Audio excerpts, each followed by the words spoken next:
In last week's Jolt of Faith, we talked about faith, and that questioning and growing in that faith is part of the process. And in many ways, it's like wrestling. We wrestle with our faith and how we apply that and grow from that in the challenges life may throw our way.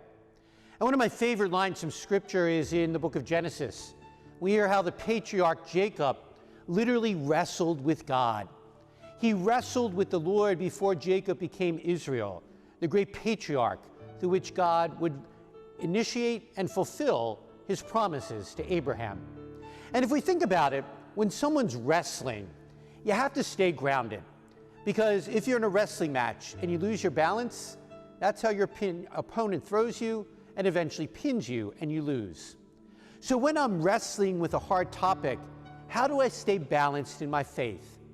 We stay balanced by staying grounded in the Scriptures, by staying grounded in the teachings of the church, and by staying grounded in the lives and the experience of the saints. When I'm struggling with my faith, do I stay grounded by trying to grow in that faith? By going back to the Scriptures and finding passages that can speak to me to ground me in the truth of God's love and God's faithfulness.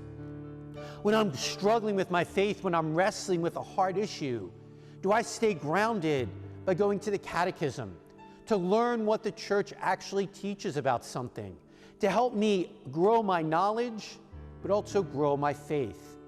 When I'm wrestling with something as a person of faith, do I stay grounded in the experience of the saints? The saints were human just like you and I, and they wrestled with their faith as well. They wrestled with real-life challenges and situations to come out stronger in the end.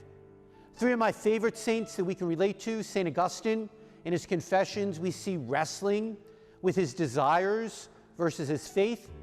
St. Teresa of Avila, one of the great doctors of the church, in the Interior Castle, we see her wrestling with what God's calling her to and with the challenges, the setbacks, and the rejection she's facing. St. Teresa of Lisieux, the Little Flower, in her famous book, The Little Way, we see wrestling with what God was calling her to her own failings, her own sins, her own shortcomings. These three great saints wrestled with their faith, and that came out victors in the end because they always stayed grounded. They grew, they changed, they learned from those difficult experiences so that their faith can grow. The next time you and I find ourselves wrestling with our faith, let's make sure we're also staying balanced and grounded in the Scriptures, the teachings of the church, the experience of the saints, so that you and I can grow and come out stronger in the end as well. Not a sermon or homily, but just that little jolt of faith to help us face the challenges of life as well.